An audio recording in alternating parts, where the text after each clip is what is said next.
Y'all give them a round of applause. All power to the people. How y'all feel? How y'all feel? When I say how y'all feel, I need everybody to say powerful. How y'all feel? How y'all feel? Your skin should be tingling right now. How y'all feel? Peace and love, family. I just want to say thank you to the Call 'em Out organization also. The first time I ever heard of Call 'em Out, I was reading Dirty Little Secrets, and I heard about the Sambo Awards, and when I was reading that book, it was like, wow, this is in our community? Wow, this is what's up. So it's an honor for us to be a part of that right now with the Pastor Torch Dinner. So again, let's give a round of applause for Call 'em Out.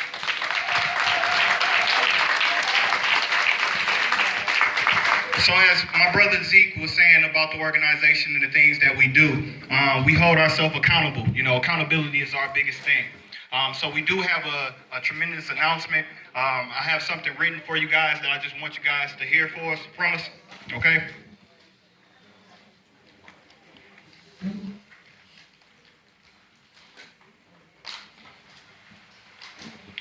Family, there's nothing like being a righteous black man. Not just a black by accident of birth, pigmentation, or gender assigning chromosomes. A righteous black man unapologetically confident about defining blackness for himself and never ashamed to claim it in mixed company. He's okay with knowing that black maleness is both hard and a dangerous occupation in America. That's right. Black manhood knows struggle from birth and the companion trial, public schools to the Ivy League, from ashy to classical. It is also knowing the triumph it's getting over, busting loose, and becoming. It means that even as the rest of the world steals our flow, we can and will always create the next thing. Because by that time, the larger culture sees fit to the co-op of our trend, we are already on with the next. Today I stand before you as a vessel, not just any vessel, but a vessel of faith, courtesy, righteousness, truth, peace, salvation, and overstanding characteristics. Just to name a few, I know some individuals can name others also.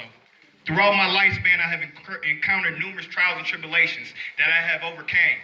As I continue to grow as a moral and ethical man, but not just any type of man, a black man inside this world residing with my passion for my people would not let me go without just society's systematic normal structure.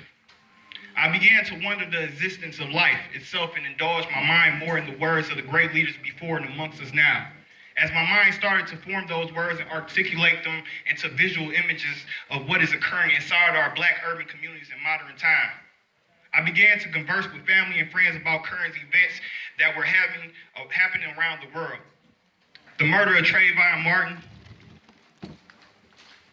Michael Brown, Eric Gardner, Tamir Rice, Laquan McDonald, Walter Scott, Freddie Gray, Sandra Bland, Antoine Sterling, Philando Castile, and our youngest of them all, Ayanna Stanley Jones. That's right. Lots of individuals stated empathy at a level of degree.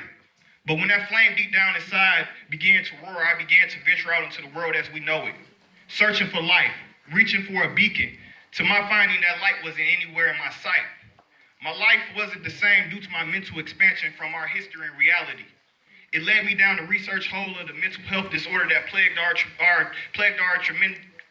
tremendously in our black urban communities. So I resumed classes back at Wayne County Community College studying and taking mental health courses, also in the African American psychology course.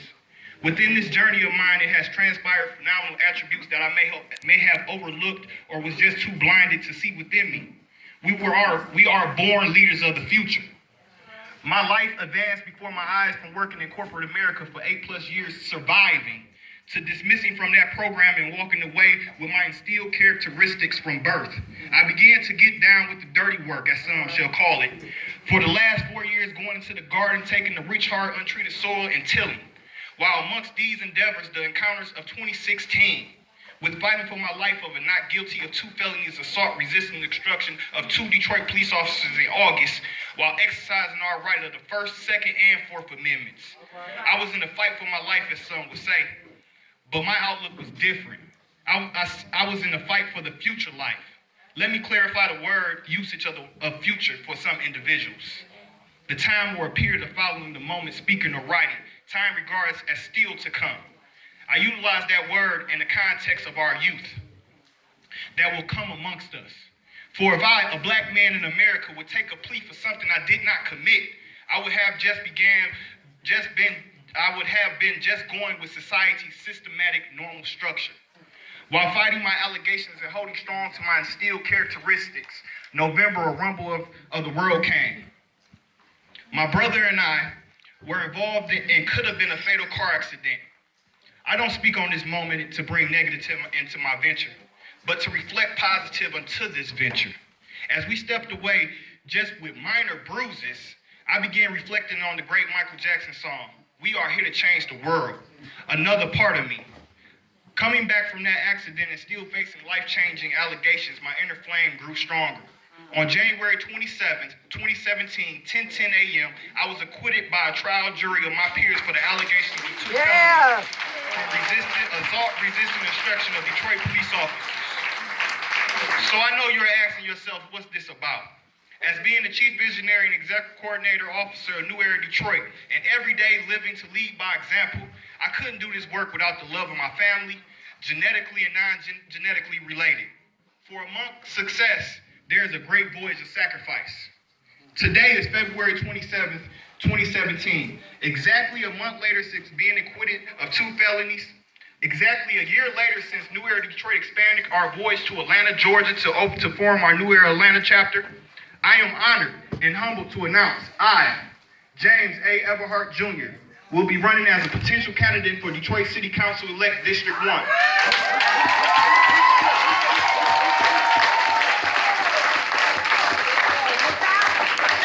To the Most High, I continue to give my glory to, and to you, the people, I continue to serve, to give my service to.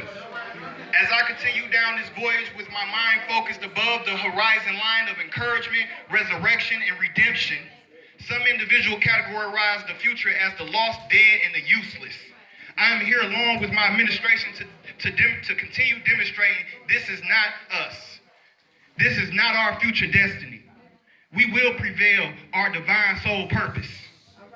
I would like each individual to take a moment and analyze your body, operational system. Remember, your heart keeps the blood flowing through the body, which feeds the oxygen to your brain. Some remember the mind controls. So remember, the mind controls every aspect of your operational system. The real war is the war of our future minds. The time is now for us to unify, embrace the future, invest in our communities, and continue to create and build an inclusive, positive black culture substance. We shall rise, Detroit.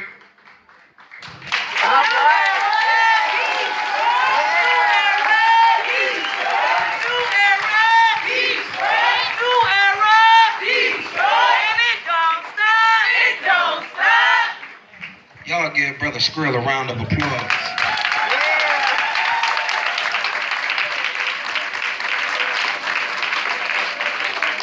Trust and believe, we are not coming here to play games with these people. People can think whatever they want to think about New Era Detroit. Just catch us in the history books in about 20, 25 years from now. See what we do to this city with the help of our people 20 to 25 years from now. See us save this community and be the leading example for black communities across the nation 20 to 25 years from now. You don't count a city like Detroit out, and we gonna show them that it's a new era in Detroit. All power to the people. All power to the people.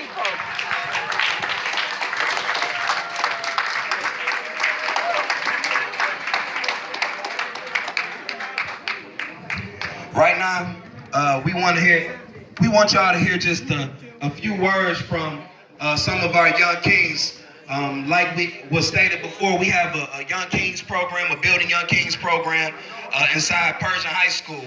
It is very, very important that we reach out and that we reach our hand, put our hand and touch on this youth, because they gonna be the ones that be able to take stuff over.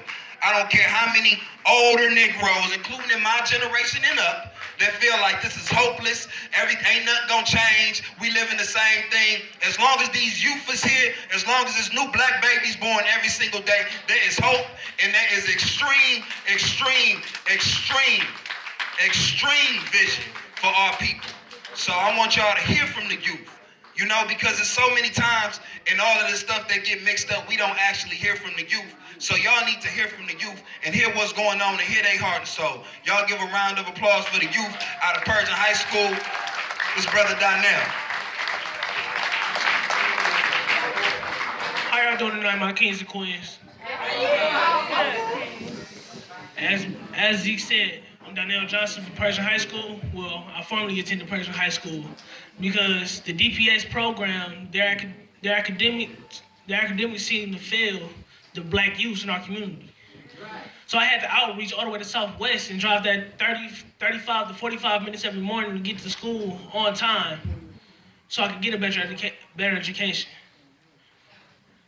But it's just a blessing to be in this room tonight because I see three strong generations that can bring the city back to its prime. All right. I haven't heard anything about successful black people since the 70s. I used to dream. I used to lay at home and dream about being an activist, seeing my city get back on its heels. I haven't heard about a Martin Luther King, a Rosa Parks, a Malcolm X. I haven't heard about any of those unless I read a book in school. But now I get to wake up every morning and realize I'm a part of something better. That's right. They say the only time that their generation associate with us is when we're dealing with drugs. Well, this man and Ron and whoever and everyone else in the program woke up every morning, every Wednesday, Friday, and Monday to come into Persian to teach us something new. Okay. All right. To enlighten us, to tell us that we are better than what we are in. That's right. It made us believe and made us dream, and a dream can become a reality. Because everything that becomes a dream is actually something real, just pushed back by the mind. We got to resist the oppression by Congress, by the city, by the state. That's right. Because the black power, we are the original human race. That's right. That's right. All power to the people.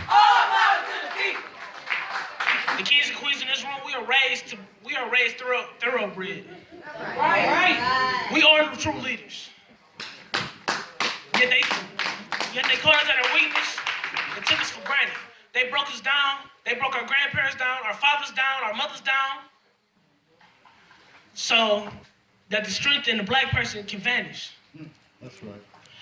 But the people in this room, the people like Zeke, the people like all of you in this room, brought the power back to us. It only takes but a little spark to set a fire. All right now. And here you go, right here. I can't wait till my next 10 years so I can be passed the torch on this very stage. All right. We will bring Detroit back. That's right. One neighborhood at a time, one president at a time, one king at a time, one prince at a time, one queen at a time, one princess at a time. All right. We will bring our race back. We will take back our city. All right. Yeah. How y'all feel? How y'all feel? I'm glad to be here today, man. I want to talk about New Era Detroit because, the past few days I've seen they have a vision. They have a vision in all of us to build us young kings and queens all in the city around Detroit. Now, I was thinking upon today. I had a vision too. I want to be just like them. I want to pass on the legacy to little kids. I'm doing good. I'm doing good in the city of Detroit too.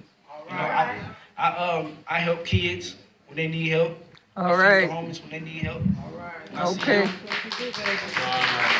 That's right. I got something similar to what they doing too. So why not join them? And what I think, without struggle, there's no progress. All right.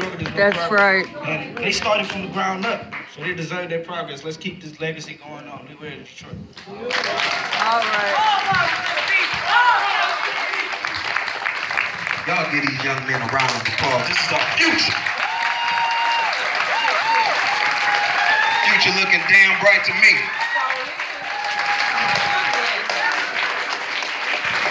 Also want to give a big round of applause. Brother King Ron, can you put your right fist up in the air? This is the brother all the way in the back. That's our youth director. This is an extremely hard-working brother. He deals hands-on with the youth. And I just want to give him some praise today. I also want to give our vice president, Mr. Smooth Vu. Come on up here, brother. Come on up here.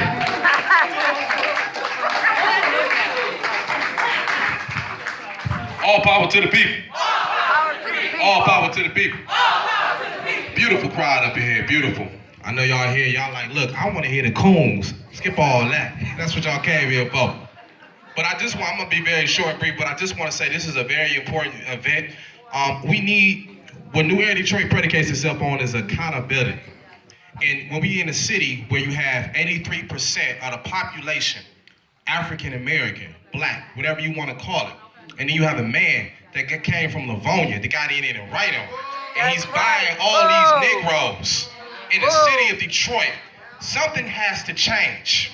When you have a mayor that comes and is against Proposal A, which is for the people, right? And then he goes and he supports a public act, I want to say it's Public Act 4052, which disenfranchises the people where they don't able to hold the developers accountable, where they have to hire developers people in the city of Detroit. That bill had disenfranchised the people where, how do you have a mayor when you have the city that's 39% below the poverty line, it's making roughly less than $12,000 per household income, and you have a mayor that's fighting against a proposal that makes the developers come here and hire people in the city of Detroit? How do you have that? How do you have all the development going downtown, right? You got billions of dollars being invested downtown, and you only have probably about 1.5% of jobs being produced from that, and guess where most of them is going? Out in the suburbs. That's right. And you have majority of the city council not holding the mayor accountable and just voting on everything that he wants. That has to change. The coons gotta go. They gotta go. And the only way they're gonna go is if we call them out, if we hold them accountable, and we do things in a concerted manner. Today is the day, the now is the change. We can't no longer be docile. We can't no longer be quiet. We can't no longer just accept people just saying, well, he cooning a little bit, but I can deal with that just a little bit. It's all right. No, if you cooning a little bit, you need to be on the list, you need to be held accountable, and you need to get your black behind out of the city of Detroit. Thank you. It ain't mild.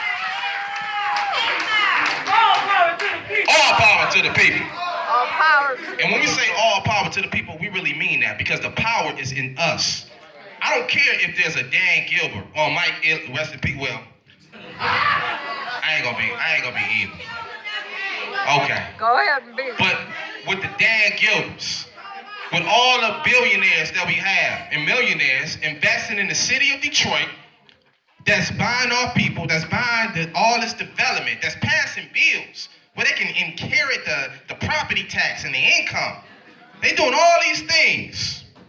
We still have power because none of it matters if we actually come together and say no to all that. And guess what? If it come down to it, we can have a 1967. Well, yeah, rise up. Because we know what happened in 1967, right? Organize. Okay. Y'all love to say the rebellion. It wasn't no riot. It was a rebellion. The white flight, that's right. But this is our city. Detroit is a very important, it's a borderline city, right? Everything is traveling in and out across the country. This is important, has rich history. When you think of the Nation of Islam, you think of Republic of Africa. When you think of all the New Era Detroit, when you think of all the foundations, it started in the city of Detroit. We must preserve this. More importantly, we must preserve the blackness in the city of Detroit. That's right. It ain't nothing wrong with that. No. Can I say I'm black and I'm proud? Black and I'm proud. Say it loud. Say it loud. Appreciate your blackness. Love your blackness. There's nothing wrong with that. It don't mean you hate another group. It just means you love your heritage. And that's what New Era Detroit is essentially about, and I'm assuming that's what most of y'all about. All power to the orange people, all power to every different ethnicity in here. But at the end of the day, the majority